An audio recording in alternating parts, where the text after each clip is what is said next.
Shalom Bapak Ibu, shalom semuanya. Ya, saya senang berjumpa dengan saudara. Apakah saudara senang berjumpa dengan saya? Oh, sudah pasti.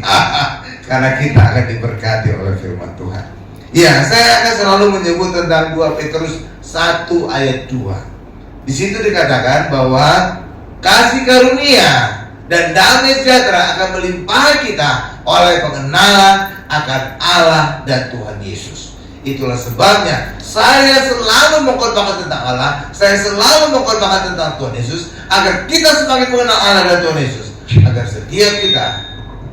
setiap kita bisa mengalami kelimpahan kasih karunia dan damai sejahtera. Amin Bapak Ibu. Amin.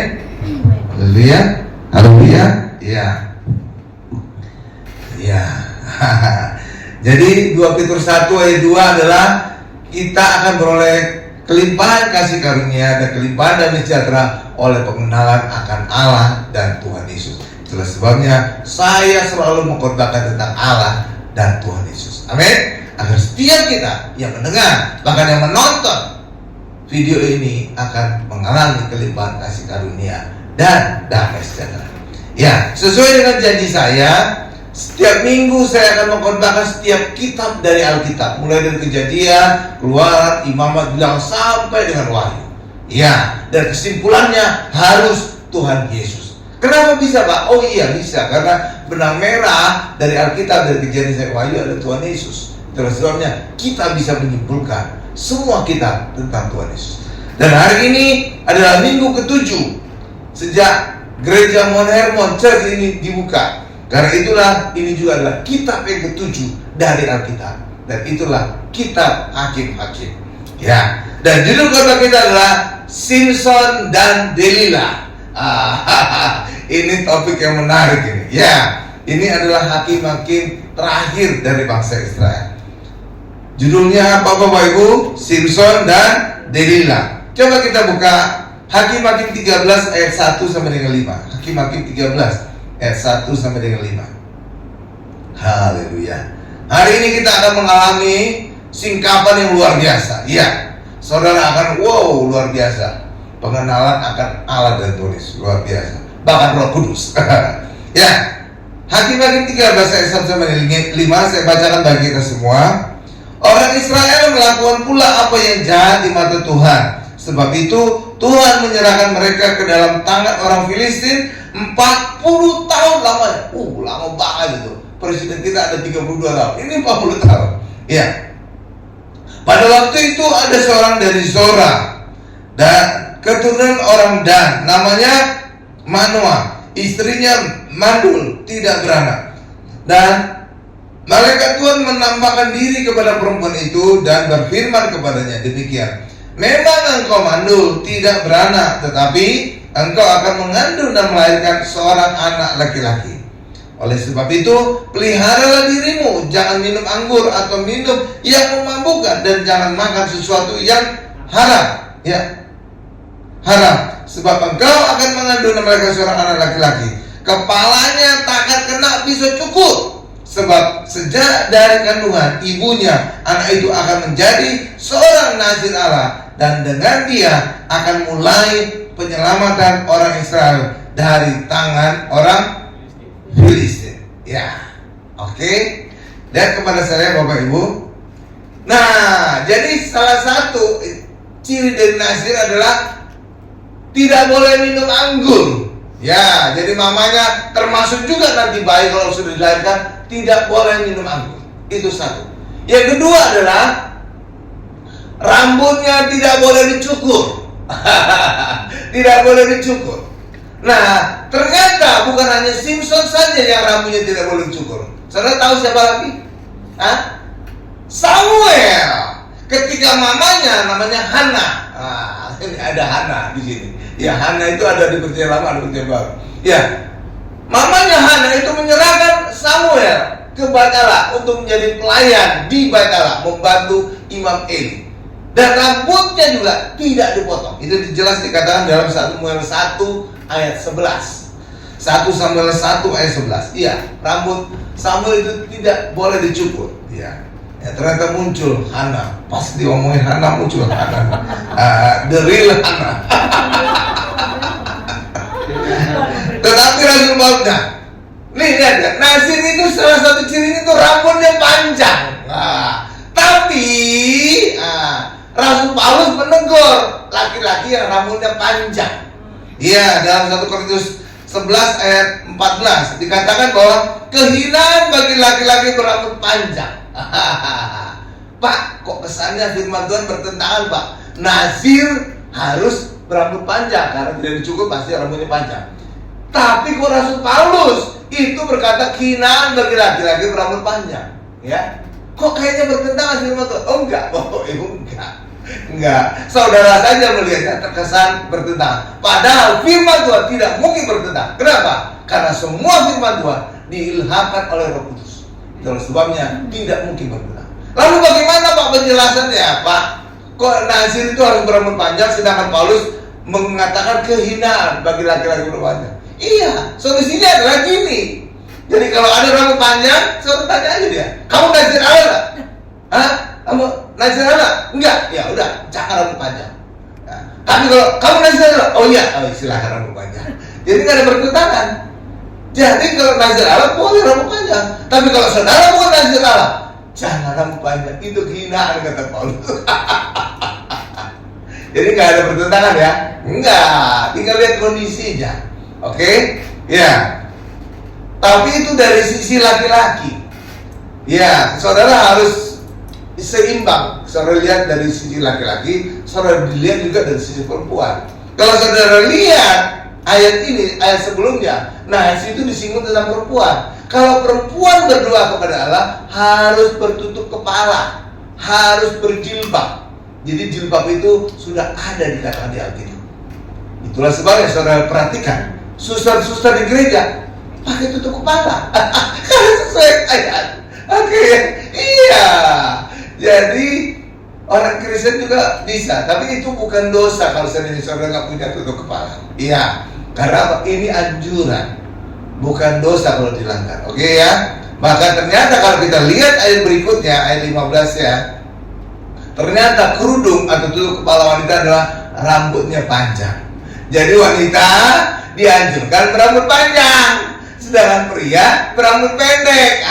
Itu. Jadi kalau saudara berambut pendek, jangan merasa berdosa. Itu anjuran Rasul Paulus. Oke, wanita harus berambut panjang, laki-laki harus berambut pendek. Oke, jadi nggak ada masalah. Oke ya. Kalau sekarang terbalik-balik dunia ini, laki-laki berambut panjang pakai anting lagi. Waduh. Iya kan? Nah ternyata Simpson itu kan Nazir Allah sejak dalam kandungan. Bisa ditutup pintunya karena suaranya nanti akan kencang sekali di luar, bisa dikomplain orang. Simpson itu Nazir sejak dalam kandungan. Ya, ternyata ada beberapa Nazir di Alkitab. Itu seperti Samuel juga Nazir. Ya, Nazir Allah, dia diserahkan untuk Allah. Ternyata Tuhan Yesus juga Nazir Allah. Karena Tuhan Yesus juga berkata, aku tidak akan minum lagi anggur sampai nanti di kerajaan surga. Dan saudara lihat rambut Tuhan Yesus pendek atau panjang? Panjang. Iya kan? Gondrong kan? Iya, itu salah satu ciri Nazir Allah. Iya, haleluya, gak minum anggur dan rambutnya panjang. Nah, Tuhan Yesus berkata, aku tidak akan minum anggur sampai nanti minum anggur di kerajaan surga. Dan saudara juga lihat foto-foto Tuhan Yesus. Ya, rambutnya panjang, bukan pendek kan? Bukan cepakan. Iya kan? Iya, jadi itu salah satu ciri Nazir Allah. Yesus menjadi Nazir Allah di kerajaan surga, mewakili kita. Oke, Bapak Ibu ya. Ya, saya ada mau bertanya kepada saudara pertanyaan yang menarik. Ya, saudara tinggal milih aja. Simpson itu badannya besar dan kekar atau kurus kerempeng, kecil dan kurus kerempeng? Siapa yang setuju Simpson itu badannya tinggi besar? Siapa setuju? Oke. Siapa yang setuju kecil kurus kerempeng? Simpson. Saya yang setuju. Kok bisa Pak? Simpson itu kecil kurus kerempeng? Karena pada saat kita lemah, pada saat kita bodoh, pada saat kita tidak berdaya, justru di situ kekuatan Tuhan turun dan menjadi sempurna. Itulah sebabnya Simpson pasti badannya kecil kurus kerempeng, karena pada saat itulah kuasa Tuhan dinyatakan. dan sempurna. Haleluya Bapak Ibu. Iya, Tuhan tidak memakai orang yang cerdas, orang yang kaya, orang yang luar biasa. Enggak. Kenapa Tuhan selalu memakai orang yang lemah, orang yang kecil? Karena ketika Tuhan memakai, maka kemuliaan hanya bagi Tuhan. Oke? Tapi ketika Tuhan memakai orang yang pintar, yang hebat, maka ketika dia melakukan pekerjaan besar, dia akan menepuk dada dengan sombong. Itu karena aku cerdas, itu karena aku hebat. Jadi tidak kemuliaan bagi Tuhan. Makanya selalu Tuhan akan memakai orang yang lemah, yang kecil, supaya kemuliaan kembali kepada Tuhan. Karena orang itu akan berkata, ini bukan diriku, karena aku ini kecil, aku ini lemah, aku ini bodoh. Tapi semua pekerjaan besar ini karena Tuhan.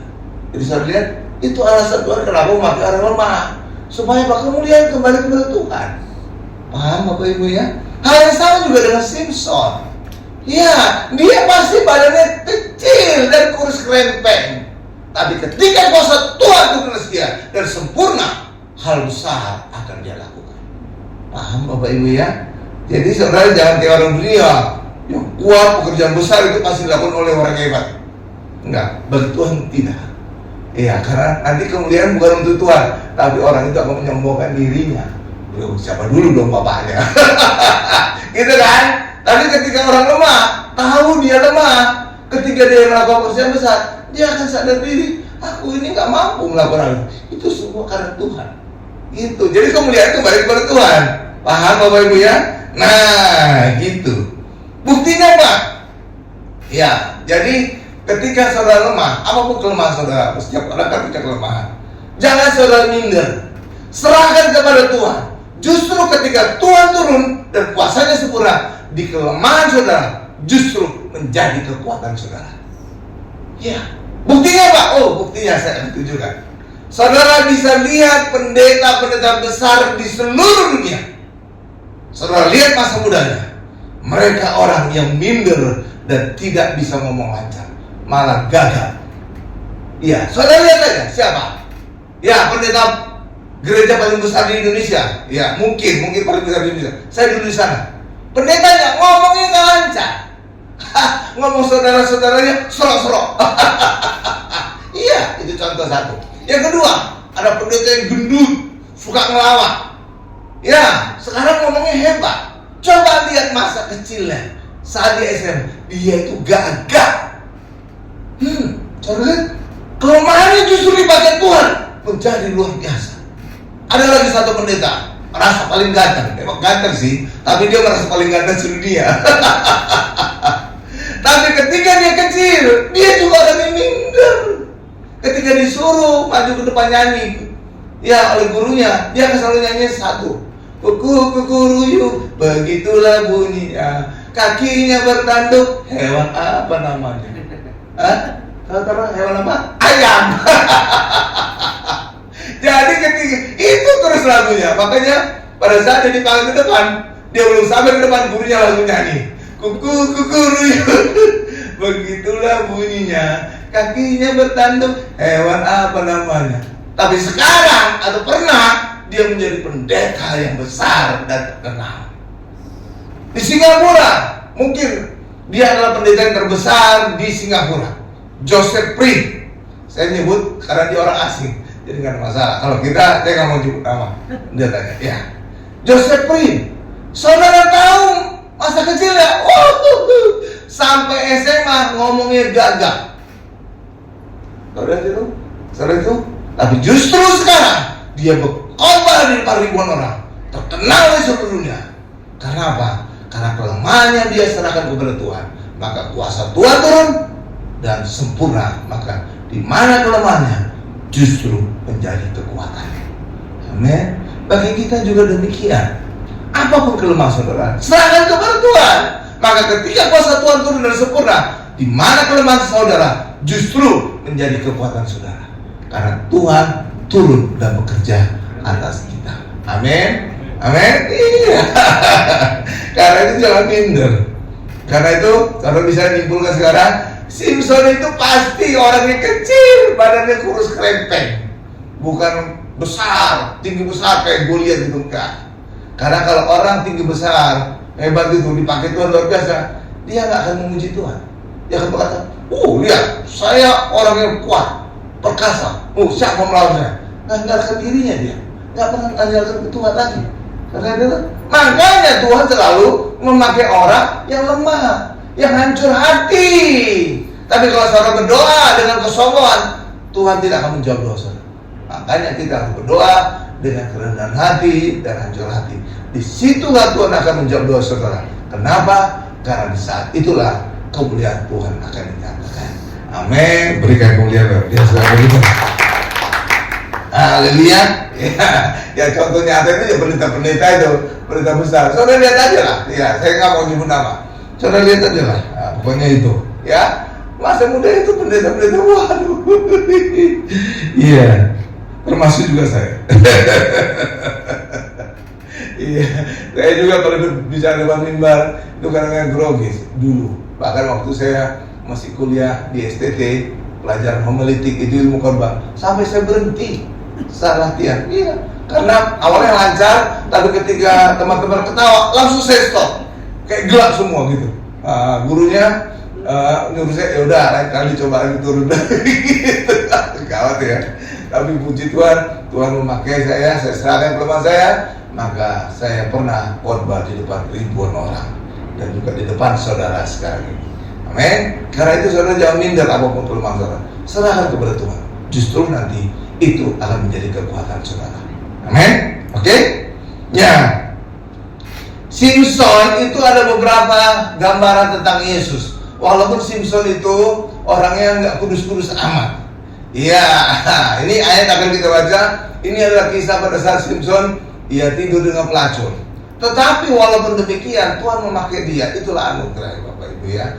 Jadi bukan karena kehebatan saudara Tuhan memakai saudara, justru kelemahan saudara Tuhan memakai saudara. Oke, itulah prinsip anugerah. Orang tidak layak, tapi Tuhan melayakkan. Oke ya. Coba kita lihat Hakim-Hakim 16 ayat 3. Hakim-Hakim 16 ayat 3. Hakim-Hakim 16 ayat 3 sudah, ini saya bacakan ya. Ya, di depan saya ada TV, ada ayat yang ditampilkan, jadi saya baca.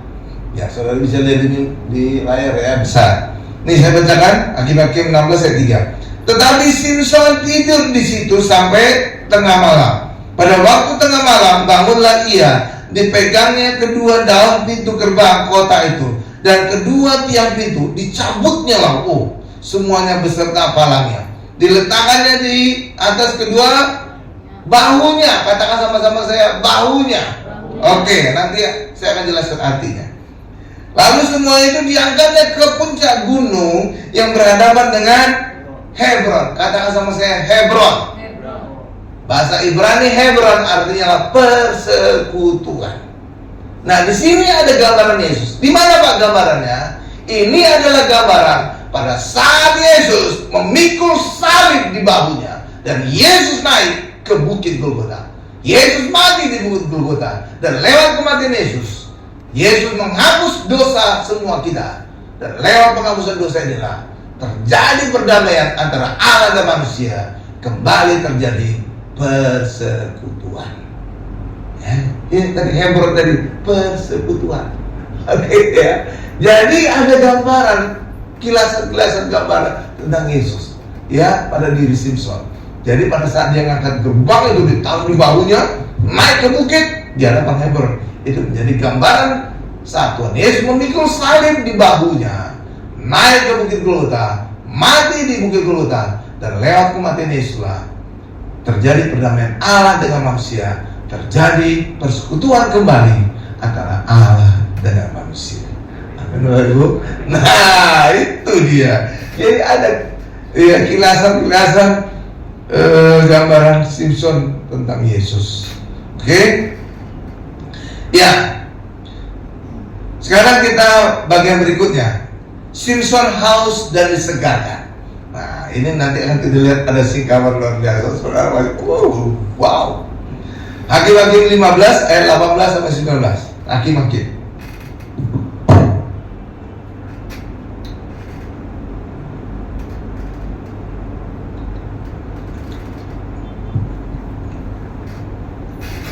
Oke, Hakim-Hakim 15 ayat 18 dan 19. Saya akan bacakan dari kita semua ya. Ketika ia sangat haus, siapa nih ia? Simson. Sangat haus, berserulah ia kepada Tuhan, oleh tanganmu, tangan hambamu ini telah kau berikan kemenangan yang besar itu. Masakan sekarang aku akan mati kehausan dan jatuh ke dalam tangan orang-orang yang tidak bersunat itu.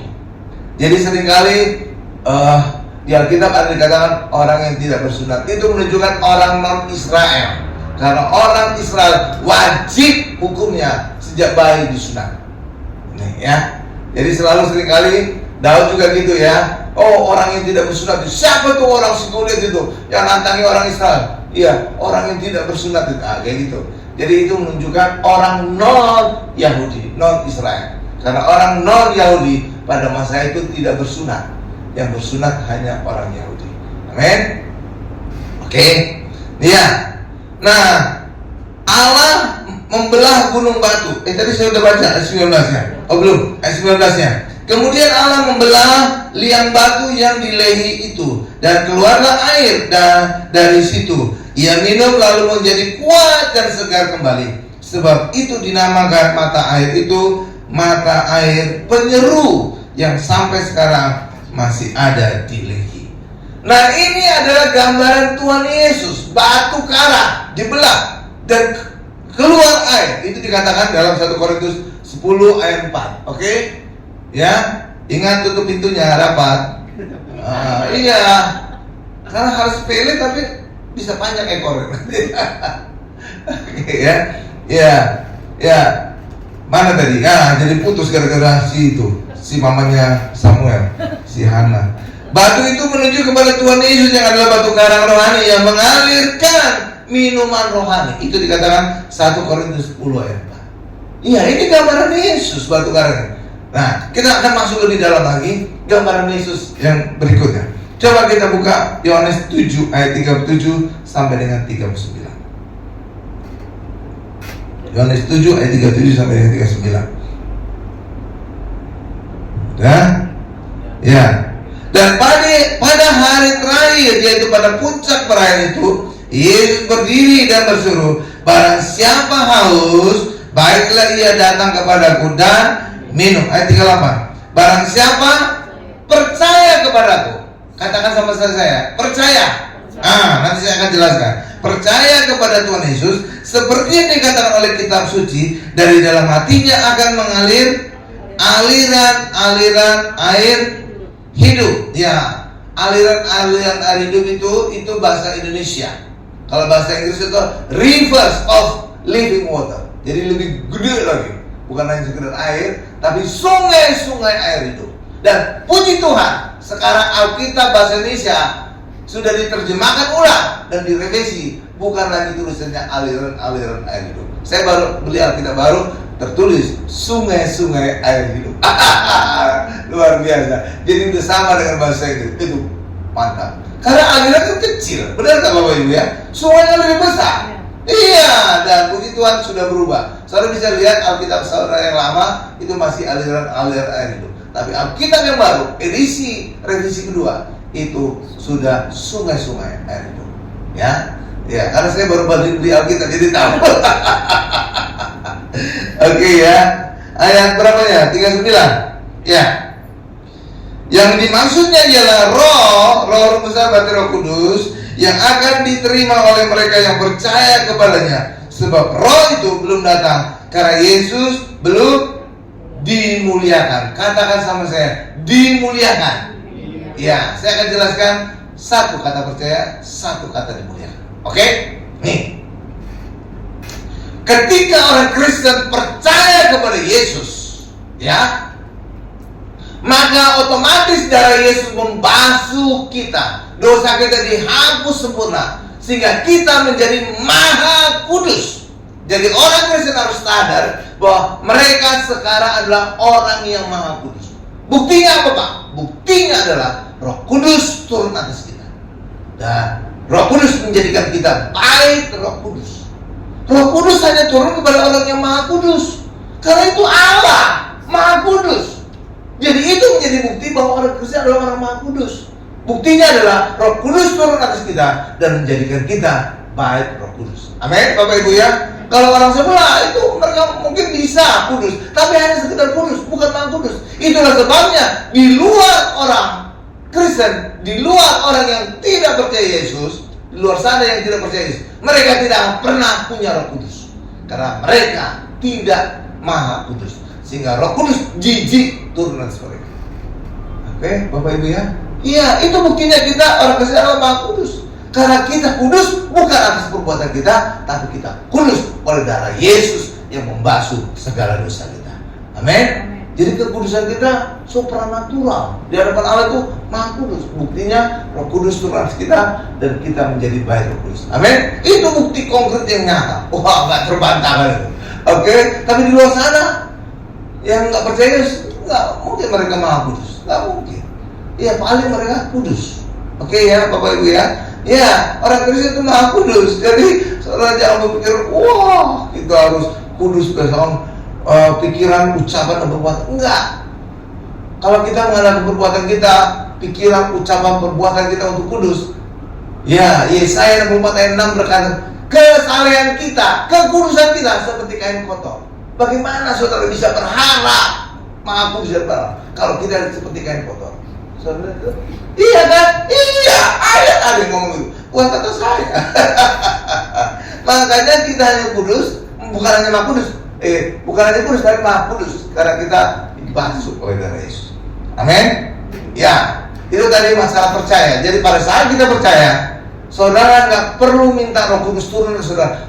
Roh Kudus turun sendiri. Karena Roh Kudus itu ingin turun atas kita. Oke, Bapak Ibu ya? Iya, ingin. Jadi seperti juga murid-murid saat Pentakosta, mereka nggak minta turunnya Roh Kudus, tapi Roh Kudus turun atas mereka karena mereka sebelumnya telah dikuduskan oleh darah Yesus. Oke, Bapak Ibu ya? Iya. Jadi orang Kristen nggak perlu minta-minta kayaknya gimana gitu, banyak ajaran kita harus begini supaya Roh Kudus turun kita. Enggak, Roh Kudus otomatis turun pada saat saudara percaya kepada Yesus. Karena ketika kita percaya, darah Yesus membuat kita maha kudus, sehingga Roh Kudus otomatis turun atas kita. Paham Bapak Ibu ya? Nah, lalu berikutnya tadi saya akan jelaskan memuliakan. Jadi satu hal adalah Roh Kudus turun atas kita dan menjadikan kita baik Roh Kudus. Hal yang kedua adalah pada saat kita memuliakan Yesus, memuliakan Allah, pada saat itulah Roh Kudus bekerja atas kita. Oke, Bapak Ibu ya? Iya. Jadi ketika kita memuliakan Allah, mengkorbankan tentang Yesus, mengkorbankan tentang kasihnya, maka Roh Kudus akan bekerja, memeteraikan pelayanan kita dengan tanda dan mujizat. Karena Tuhan Yesus juga berkata dalam Kisah Rasul 1:8, kamu akan beroleh kuasa kalau Roh Kudus turun atas kamu.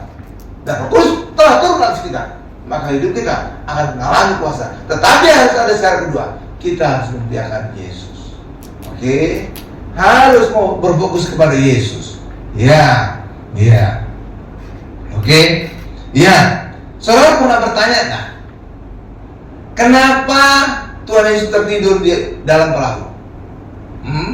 Saudara pernah bertanya-tanya tak? Kan Yesus kan tertidur kan? Pada saat Yesus tertidur tiba-tiba terjadi badai, lalu murid-murid kan membangunkan Yesus. Benar nggak? Saudara pernah bertanya tak? Kenapa Yesus tidur? Oh Pak, mungkin jawaban saudara, oh Pak, mungkin karena Yesus kelelahan. Tidak ada ayat sebelumnya yang berkata Yesus kelelahan di atas perahu. Tidak ada.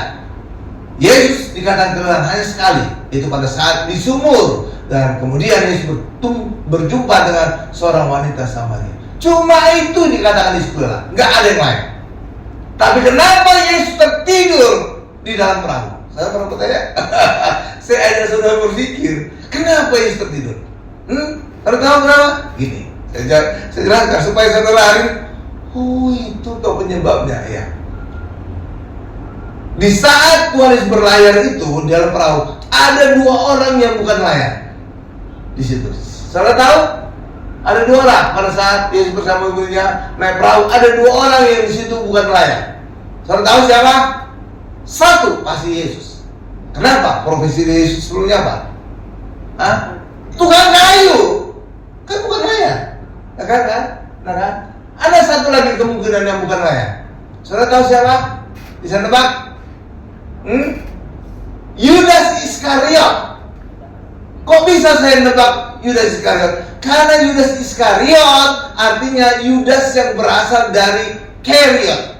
Itu kota dekat Yerusalem. Dan itu bukan daerah pantai. Oke. Itu daerah Judea. Sedangkan murid-murid yang lain itu daerah Galilea, sekitar Danau Tiberias.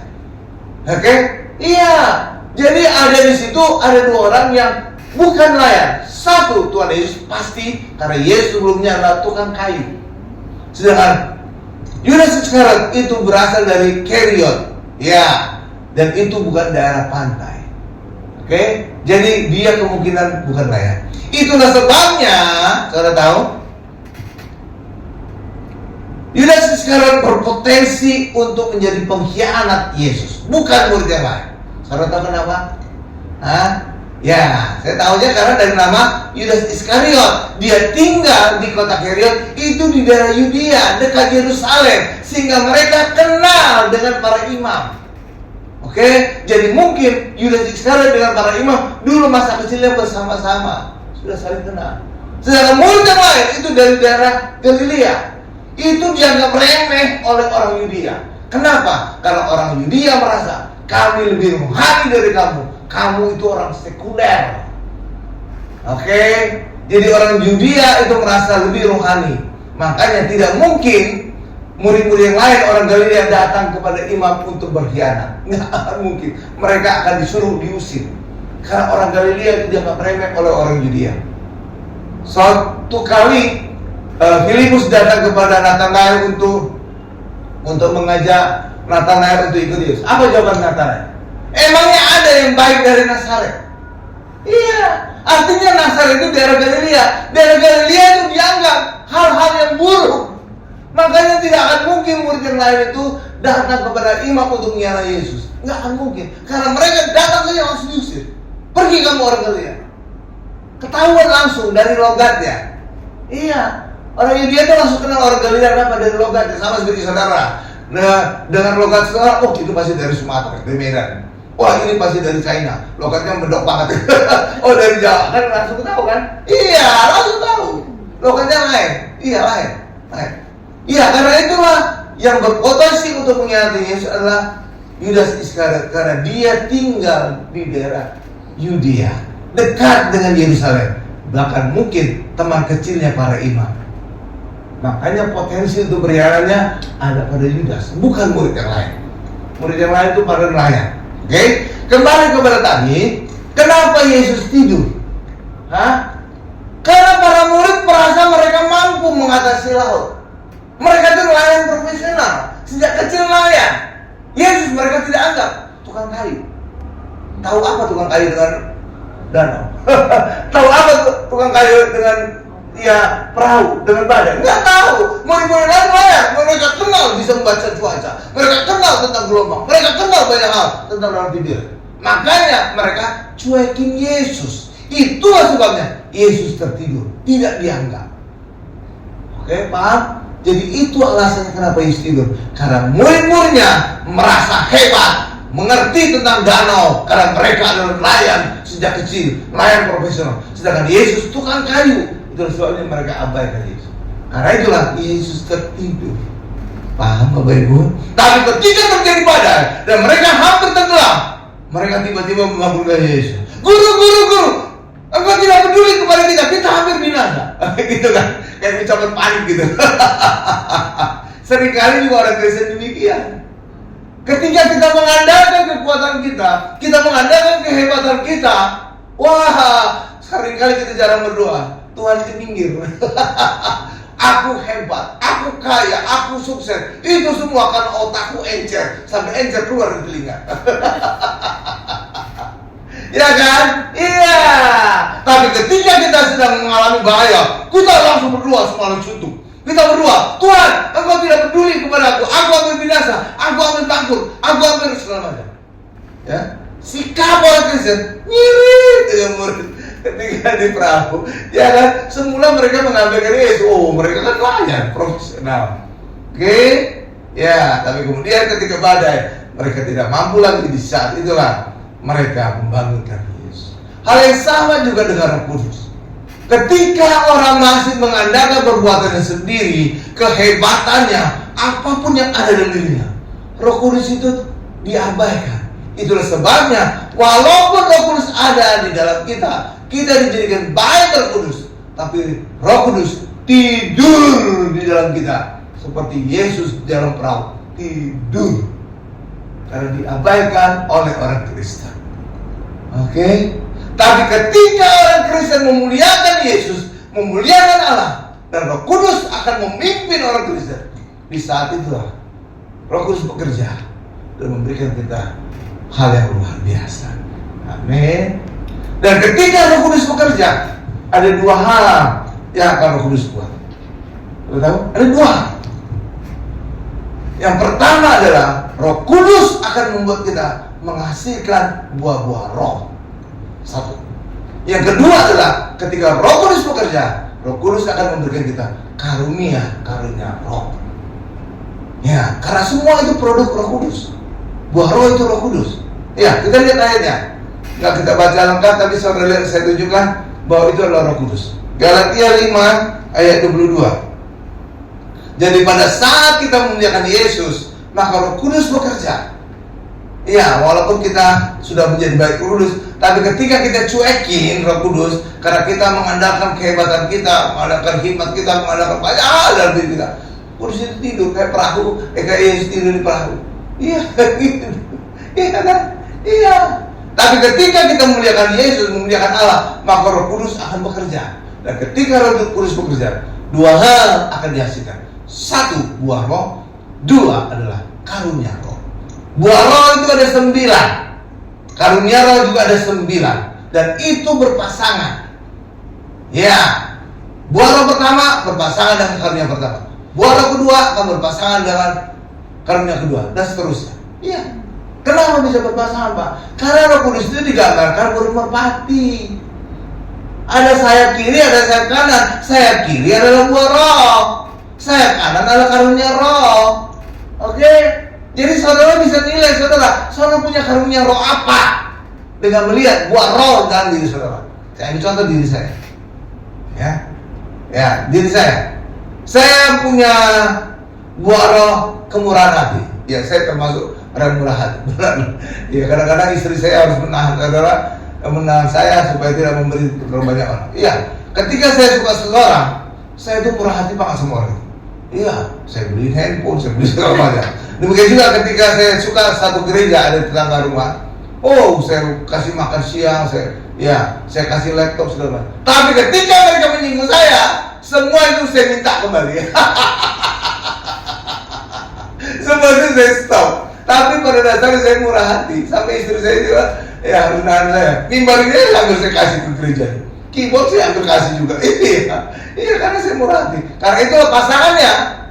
Ya, dari buah itu, murah hati itu buah roh yang keempat.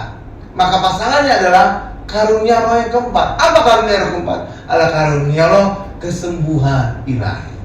Itulah sebabnya dalam pelayanan saya banyak sekali kesembuhan ilahi.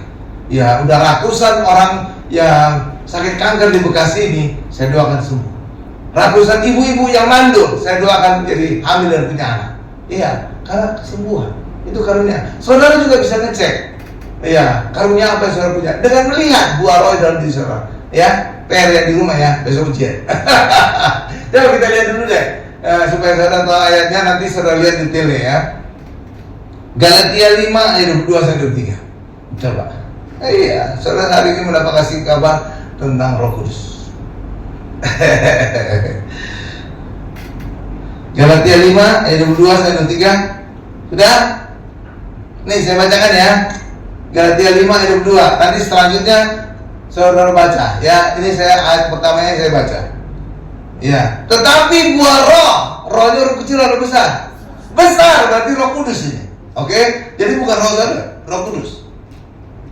Ialah kasih, sukacita, damai sejahtera, kesabaran, kemurahan, kebaikan, kesetiaan. Ada 9. Nanti saudara lihat di rumah ya. Ya, sekarang nggak sempat. Ya. Ini adalah buah roh.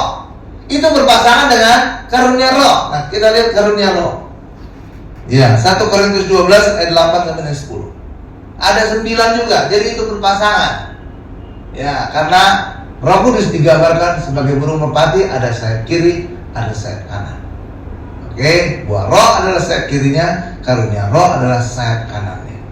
Coba kita lihat 1 Korintus 12 ayat 8 sampai dengan 10. Nih saya bacakan ya. Sebab kepada yang seorang roh, huruf besar lagi, betul? Oke, ya, itu berarti Roh Kudus memberikan karunia untuk berkata-kata dengan hikmat, dan kepada yang lain Roh Kudus yang sama memberikan karunia kepada berkata-kata dengan pengetahuan. Jadi ada 9. Nanti saudara baca ayat selanjutnya, ada 9 totalnya. Buah roh ada 9, dan itu berpasangan dengan karunia roh juga ada 9. Saudara akan tahu karunia roh apa yang diberikan kepada saudara. Lihat buah roh yang ada dalam diri saudara. Oke ya, mungkin saudara orang yang sabar, cari kesabaran itu buah roh yang berapa. Lihat karunia aku berapa. Gitu ya. Ya paham ya? Saudara pasti kawan kan? Iya, mantap. Iya. Nah, ketika orang tidak dipimpin oleh roh, maka otomatis mereka akan hidup di dalam hukum Taurat. Maka mereka akan otomatis mengandalkan perbuatannya. Tapi ketika kita dipimpin oleh roh, kita hanya mengandalkan perbuatan Yesus saja. Jadi itu ekstrem kiri, ekstrem kanan. Ketika kita mengandalkan Yesus dipimpin oleh roh, itulah akan menghasilkan buah roh dan karunia roh. Tetapi ketika kita mengandalkan kekuatan kita sendiri, mengandalkan perbuatan kita sendiri, itulah hidup dalam hukum Taurat. Iya, kok bisa Pak kaitan? Iya, hukum Taurat itu adalah perbuatan manusia semua. Oke? Dan ketika orang mengandalkan perbuatannya, maka cepat atau lambat perbuatan daging akan muncul. Kenapa? Iya, karena manusia sudah mengadakan perbuatannya, kedagingannya, maka cepat atau lambat dia akan menghasilkan perbuatan daging. Dan itu perbuatan daging saudara bisa lihat di dalam Galatia 5 ayat 19 sampai 21. Coba kita lihat. Kita buka sekilas saja. Galatia 5 ayat 19. Perbuatan daging telah nyata. Tuh. Perbuatan daging itu berlawanan dengan buah-buah roh. Oke, Bapak-Ibu. Jadi buah-buah roh itu bisa kita alami pada saat dipimpin oleh Roh Kudus, pada saat kita mengandalkan perbuatan Yesus saja. Sedangkan perbuatan daging itu terjadi dalam diri kita pada saat kita hidup dalam Taurat. Dan hidup dalam Taurat adalah kita mengandalkan kebaikan kita untuk benar dan Allah. Kita mengandalkan apapun yang ada dalam diri kita. Itulah hidup dalam Taurat. Dan itu cepat atau lambat akan menghasilkan perbuatan daging. Ya,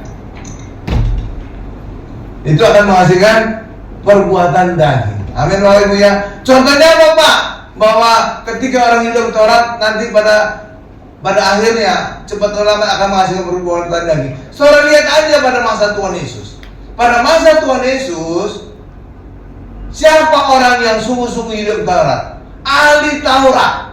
Mereka bukan hanya hidup, mereka juga menguasai Taurat.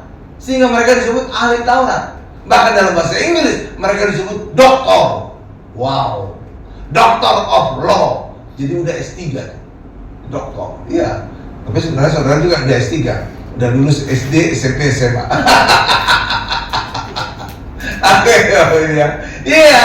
Jadi itu sangat menguasai Taurat. Makanya mereka disebut ahli-ahli Taurat. Ya. Dan apa saudara lihat hidup mereka? Akhirnya mulut mereka berkata, salibkan Yesus, salibkan Yesus. Hal yang sama juga akan terjadi pada orang Kristen yang hidup dalam hukum Taurat. Cepat atau lambat, mulut mereka akan berkata, salibkan Yesus. Dan itulah penyaliban Yesus yang kedua. Kenapa bisa Pak? Orang Kristen yang hidup dalam hukum Taurat akan berkata salibkan Yesus dan menyalibkan Yesus kedua kali. Karena ketika orang hidup dalam hukum Taurat, mereka akan hidup dalam kutuk. Karena orang tidak ada yang berhasil melakukan hukum Taurat. Maka itulah sebabnya ketika orang hidup dalam hukum Taurat, menurut Galatia 3:10, menurut Ulangan 28 ayat 15, maka orang akan hidup dalam kutuk. Dan ketika orang hidup dalam kutuk, mereka akan berharap menyalibkan Yesus kedua kalinya untuk menebus mereka dari kutuk hukum. Jadi cepat atau lambat mulut mereka akan berkata, salibkan Yesus, salibkan Yesus. Sama seperti Alkitab. Karena itulah jangan saudara hidup di dalam kekuatan mengandalkan perbuatan seperti itu. Saudara nanti akan menyalibkan Yesus kembali 2 kali. Oke, ya. Iya. Haleluya. Saudara lihat luar biasa ya, singkapan tentang Roh Kudus. Nah, sekarang kita masuk bagian berikutnya. Ya. Haleluya.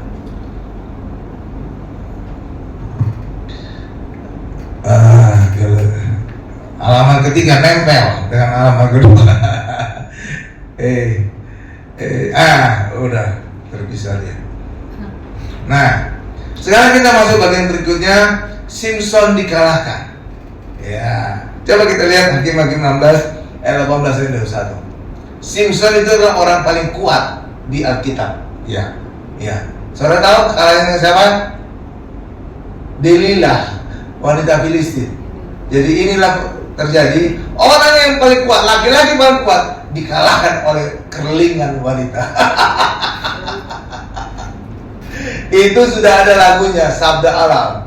Ya ada, dulu tuh lama banget itu, udah lagu lama tuh, Sabda Alam. Oh, pria bisa dikalahkan oleh kerlingan wanita. Nah itu sebenarnya sudah terjadi ribuan tahun yang lalu, pada saat Simson, orang yang paling kuat di Alkitab, dikalahkan oleh Delilah, wanita Filistin. Aduh, kasihan nih orang. Coba kita lihat ya, Hakim-Hakim 16 ayat 18 ayat 21. Nih, saya bacakan ya. Hakim-Hakim 16 ayat 18 ayat 21.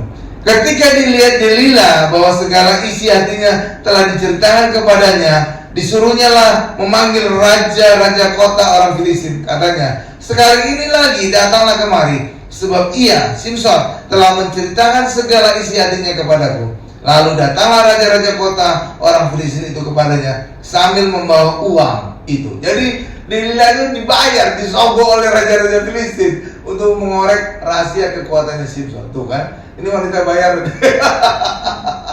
Kacau. Ya lanjut lagi. Sesudah itu dibujuk Delilah, Simson tidur di pangkuannya. Lalu dipanggilnya seorang dan disuruhnya mencukur ke7 rambut jarinnya. Nah ini bahasanya jarinnya. Sebenarnya itu 7 kuncir. Jadi Simson itu punya rambut 7 kuncir. Jadi kayak dulu penyanyi reggae lah, kuncir-kuncir rambutnya panjang, kuncir. Nah rupanya zaman dulu udah ada Simson. Nah ada 7 kuncir, itu luar biasa. Cewek aja kadang-kadang cuma 2 kan baca. Ya kan? Ini 7. Lanjut. Ya, rambut jarinnya sehingga mulailah Simson ditundukkan oleh perempuan itu, sebab kekuatannya telah lenyap daripadanya. Oke, ayat 20-nya. Lalu berserulah perempuan itu, orang Filistin menyerang engkau, Simson. Maka terjagalah ia dari tidurnya, serta katanya, seperti yang sudah-sudah, aku akan bebas dan akan meronta lepas. Tetapi tidak diketahuinya bahwa Tuhan telah meninggalkan dia. Ayat 21 terakhir. Orang Filistin itu menangkap dia, mencungkil kedua matanya. Katakan sama-sama saya, mencungkil kedua matanya.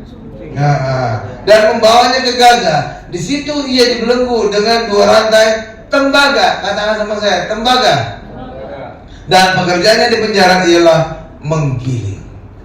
Saudara pernah bertanya, kenapa 2 hal ini dialami oleh Simson? Matanya dicungkil, yang kedua adalah dia dibelenggu oleh tembaga. Saya pernah bertanya-tanya. Alkitab bukan asal tulis. Itu Alkitab diilhami oleh Roh Kudus, benar? Maka apapun yang tertulis dalam Alkitab pasti ada maksudnya. Iya. Lalu kenapa Simson dicungkil matanya? 1. Kedua adalah dia dibelenggu oleh tembaga. Nah, ini ada rahasia. Ingin tahu kan? Nungguin ya, dia mengalami matanya dicungkil. Yang kedua adalah dia dibelenggu oleh tembaga. Saudara tahu artinya itu? Artinya adalah Simson turun levelnya dari ruang Maha Kudus, level ruang Maha Kudus turun ke halaman. Sebelumnya Simson itu levelnya ruang Maha Kudus. Dari mana saya tahu levelnya Simson ruang Maha Kudus? Buktinya adalah Roh Kudus bisa turun atas Simson yang memberi dia kekuatan luar biasa. Itu bukti bahwa Simpson sebelumnya ada level ruang maha kudus. Tetapi ketika rambutnya digunduli, kuncir-kuncirnya dipotong, ada 7 kuncir, maka dia turun levelnya menjadi tingkat halaman. Buktinya adalah dia dibelenggu oleh tembaga. Ya, tembaga itu berbicara tentang halaman di bait Allah. Ya, saya akan cerita sedikit tentang bait Allah supaya hari ini kita banyak singkapan sih. Bait Allah itu terbagi atas 3. 1, ruang kudus, ruang maha kudus. 2 adalah ruang kudus. Yang ketiga adalah halaman. Semua perabot pada bagian ini ya punya arti. Di halaman ada 3 perabot. 1 adalah mezbah korban bakaran, yang kedua adalah kolam pembasuhan, dan semuanya terbuat dari tembaga di halaman. Ya, perabot 2 tadi. Sedangkan kemudian ruang kudus itu terdiri atas 3 perabot. 1 adalah meja roti sajian, kedua adalah manorah, yang ketiga adalah mezbah dupa. Dan ini semua terbuat dari emas. Oke. Yang ketiga adalah ruang maha kudus. Hanya 1 perabot, dan itu adalah tabut perjanjian, dan terbuat dilapis dengan emas. Oke, jadi saya lihat halaman itu ada 2 perabot yang terbuat dari tembaga semua. Sedangkan ruang kudus ada 3 perabot, itu terbuat dari emas semua. Sedangkan ruang maha kudus itu hanya 1 perabot, dan itu terbuat dilapis dari emas. Oke, nah inilah yang terlihat pada diri Simpson. Dia semula ada di ruang maha kudus, buktinya Roh Kudus turun atas dia, memberikan dia kuasa. Tapi ketika dia digunduli, dia dicungkil matanya, dan dia dibelenggu tembaga, maka melorot dia ke tingkat halaman. Makanya dia dibelenggu oleh tembaga, matanya dicungkil. Artinya apa matanya dicungkil? Orang level halaman seringkali dibutakan secara rohani. Mereka tidak melihat anugerah Allah, mereka tidak melihat kuasa mujizat Allah. Iya, ketika melihat ada orang Kristen mengalami mujizat, mereka nggak simpatik, malah menyindir-nyindir. Iya Bapak Ibu, karena matanya buta. Oke, anugerah mereka nggak lihat, nggak akan percaya mereka. Mata mereka buta. Oke Bapak Ibu ya, itulah levelnya Simpson. Demikian juga orang Kristen juga dibagi atas 3. Kenapa kita dibagi atas 3? Karena kenapa? Karena kita adalah bait Allah. 1 Korintus 3:16. Tidak tahukah engkau bahwa engkau adalah bait Allah dan Roh Allah tinggal di dalam engkau? Maka kalau kita ingin mengenal diri kita, pelajari bait Allah. Bait Allah terbagi atas 3 level, maka orang Kristen, pendeta, gereja juga terbagi atas 3 level. Ya. Level ruang level ruang maha kudus, level ruang kudus, dan level halaman. Lalu cirinya apa Pak? Cirinya pelajari perabot-perabot pada setiap bagian tadi. Di halaman ada 2 perabot, mezbah korban bakaran dan kolam pembasuhan. Itu punya arti apa? Itu menunjukkan orang Kristen level halaman. Cirinya seringkali ngomong tentang dosa, seringkali ngomong tentang korban, seringkali ngomong tentang kedagingan, seringkali ngomong dunia. Itu cirinya. Karena korban mezbah korban bakaran membakar semua korban-korban kedagingan dan dunia. Yang kedua, ngomong tentang baptisan. Itu cirinya. Sesuai perabot. Oke. Lalu kemudian orang Kristen atau pendeta atau gereja level ruang kudus dicirikan oleh 3 perabot tadi. Meja roti sajian, manorah, dan mezbah dupa. Jadi cirinya ini, orang Kristen level ini, ruang kudus, adalah mereka selalu berjamu kudus. Yang kedua adalah membahas firman banyak. Oke. Yang ketiga adalah adanya doa dan penyembahan banyak. Itu ciri gereja ruang kudus. Tapi gereja ruang maha kudus adalah hanya 1 cirinya, tabut perjanjian. Dan itu adalah bicara hanya Yesus saja. Itulah sebabnya gereja ini, Mount Hermon Church, saya bisa nyatakan kita adalah level ruang maha kudus. Karena di gereja ini saya hanya khotbah tentang Yesus saja. Tidak ada saya khotbahkan tentang manusia. Manusia harus gini, etikanya, psikologi, nggak ada saya ngomong. Lihat aja khotbah saya. Iya, tentang Yesus saja. Oke Bapak Ibu ya, coba saya lihat di gereja. Jangan ada ngomong, iya Tuhan Yesus kan? Iya, kadang-kadang pendeta juga khotbahnya nggak ada ngomong Yesus. Gawat juga ya. Iya, itu bukan kata saya. Lihat di YouTube, saudara bisa buktikan sendiri. Ya, atau di gereja saudara masing-masing, buktikan. Lihat pendeta pernah ngomong tentang Tuhan Yesus nggak? Bisa jadi saudara kaget. Bener ya, nggak ada ngomong Yesus. Ngomong tentang etika, manusia harus gini, manusia harus gini, segala macam. Iya. Jadi saudara bisa menilai sendiri hidup saudara, gereja saudara, pendeta saudara, levelnya di mana, sesuai dengan perabot-perabot yang ada di Baitala. Itulah cirinya. Tapi gereja Mount ini adalah gereja ruang maha kudus, karena hanya mengkhotbahkan tentang Tuhan Yesus saja. Memang di gereja ini ada khotbah dari pendeta-pendeta lain yang bukan ini, karena saya gembala harus memberi makan domba-domba. Domba-domba itu ada levelnya bayi rohani, ada levelnya dewasa rohani. Tapi saya yang menggambarkan gereja ini harus mengkhotbahkan tentang Yesus. Oke, Bapak Ibu, saudara bisa buktikan dengan khotbah-khotbah saya. Iya, oke, iya, itu. Jadi saudara bisa nilai. Saya nggak ngerti manapun, saudara juga tidak boleh kritik saya. Nyatakan diri saudara sesuai dengan ciri-ciri perabotan yang ada di Bait Allah. Dan kita adalah Bait Allah, kata firman. Ya, amin Bapak Ibu. Maka ciri Bait Allah ada pada diri kita. Jadi saudara bisa nilai, oh saya level halal, oh saya level ruang kudus, oh saya level ruang maha kudus. Oke? Tapi ketika saudara hanya bicara tentang Yesus saja, fokus pada Yesus saja, level saudara sama dengan saya, ruang maha kudus. Oke? Mantap. Oke ya. Jadi gitu. Jadi Simpson itu pada saat rambutnya sudah digunduli, 7 kuncirnya sudah dipotong, maka dia turun levelnya jadi halaman. Dicirikan oleh matanya dicungkir buta dan tangannya dibelunggu oleh tembaga. Tembaga berbicara tentang level halaman. Tapi sebelumnya dia ada di ruang Maha Kudus, yang dicirikan Roh Kudus turun atas dia, yang memberikan dia kuasa yang luar biasa. Amin.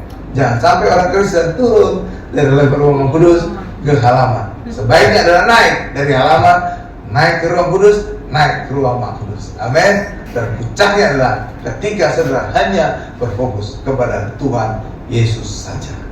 Amin. Oke. Sekarang kita pada bagian terakhir. Ya. Ada gambaran Yesus saat Simpson mati. Coba Hakim-Hakim 16 ayat 23 sampai dengan 30.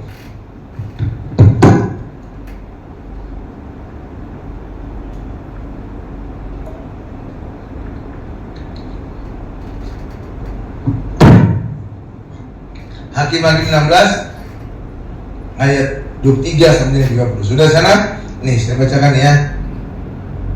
Sesudah itu berkumpullah raja-raja. Katakan saya raja-raja kota orang Filistin untuk mengadakan perayaan korban sembelihan yang besar kepada Dagon. Ini ilahnya mereka, Dagon, Allah mereka. Dan untuk bersukaria, kata mereka, telah diserahkan oleh Allah kita ke dalam tangan kita Simpson, musuh kita. Terus, dan ketika orang banyak melihat Simpson, mereka memuji Allah mereka sambil berseru, telah diserahkan oleh Allah kita ke dalam tangan kita musuh kita, perusak tanah kita, dan yang membunuh banyak teman kita. Ayat 5. Ketika hati mereka riang gembira, berkatalah mereka, panggillah Simpson untuk melawak. Wah, dipermalukan situ. Untuk melawak.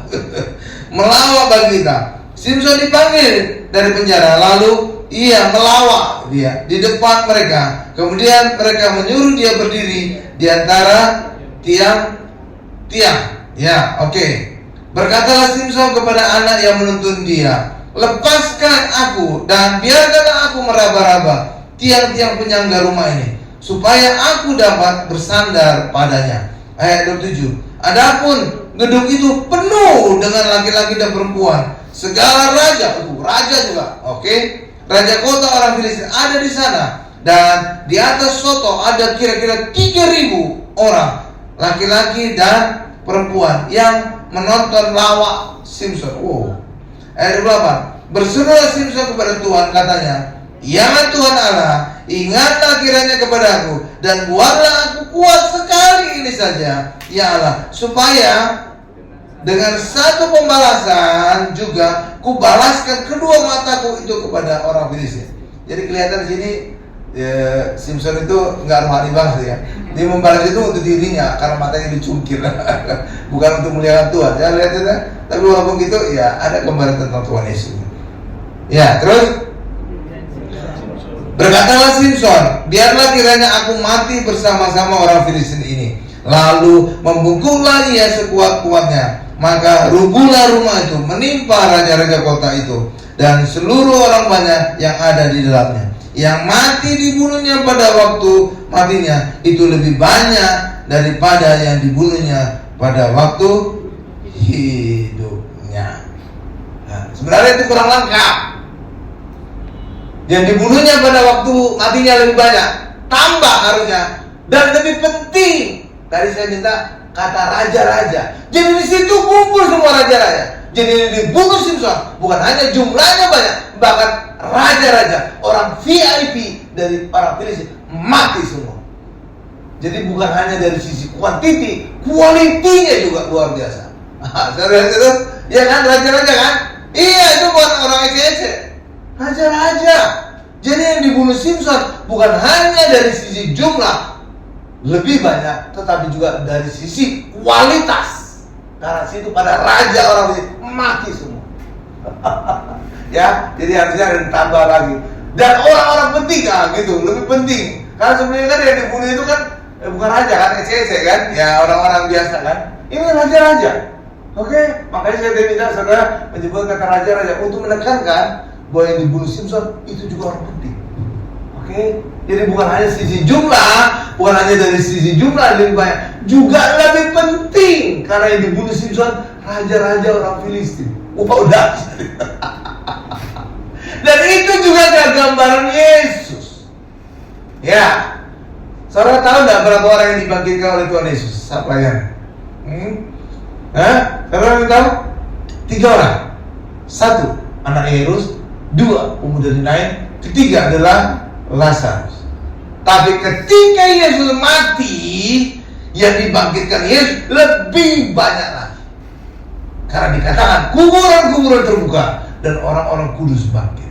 Makanya ketika kalau saya dosen teologi, berapa orang yang dibangkitkan Yesus? Kalau orang menjawab 3, salah. Memang pada saat pelayanan 3 orang yang dibangkitkan. Tapi ketika Yesus mati, lebih banyak lagi orang yang dibangkitkan.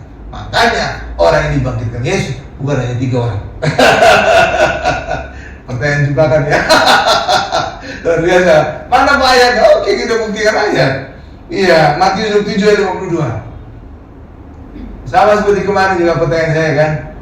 Musa itu masuk tanah-tanah dengan itu juga pertanyaan coba kan. Ini ayat terakhir kita ya, Matius 7 ayat 52. Nih. Nah, ini saya bacakan. Ya. Atau dari ayat 51 ya. Matius Indonesia baca. Dan dialah tabing baik suci terbelah 2 dari atas sampai ke bawah, dan terjadilah gempa bumi dan bukit-bukit batu terbelah. Ini apa saat Yesus mati? Ya, ayat 52-nya. Dan kuburan-kuburan terbuka dan banyak orang kudus yang telah meninggal bangkit. Tuh, lihat. Jadi yang dibangkitkan Yesus bukan cuma 3 orang. Ya, itu kan, iya, itu pertanyaan jebakan. Ketika saya tanya berapa orang yang dibangkitkan, 3 orang, salah. Karena ini ada ayat yang berkata pada saat Yesus mati kuburan-kuburan terbuka dan banyak orang kudus yang bangkit. Jadi bukan hanya 3 orang yang dibangkitkan Yesus. Oke, singkapan baru kan, terus jadi makin pinter. Oke ya, luar biasa kan? Iya, oke. Hal yang sama juga, Yesus menyembuhkan lebih banyak orang setelah Yesus mati. Sejak masa Yesus sampai sekarang sudah 2000 tahun. Begitu banyak orang yang sakit disembuhkan. Benar? Bahkan juga begitu banyak orang yang mati dibangkit juga. Pada saat saya di gereja lama, itu banyak bayi-bayi yang mati bangkit. Tuh, bukan hanya 3 loh, lebih lagi. Ya, tuh, jadi luar biasa. Jadi pada saat matinya Simpson, dia membunuh lebih banyak orang, bahkan lebih banyak orang penting yang dia bunuh. Hal yang sama juga dengan Tuhan Yesus. setelah matinya, Yesus membangkitkan lebih banyak orang, menyembuhkan lebih banyak orang. Jadi ada gambaran Yesus dalam kehidupan Simpson. Amin Bapak Ibu. Amin. Saya tutup khotbah saya dengan kesimpulan. Simpson seorang hakim Israel terakhir. Dia orang yang paling kuat di Alkitab, tapi dia dikalahkan oleh seorang wanita Filistin yang bernama Delila. Walau begitu, ada beberapa gambaran Tuhan Yesus dalam hidup Simpson. Amin Bapak Ibu. Berikan kemuliaan bagi Tuhan Yesus. Kita tundukkan kepala.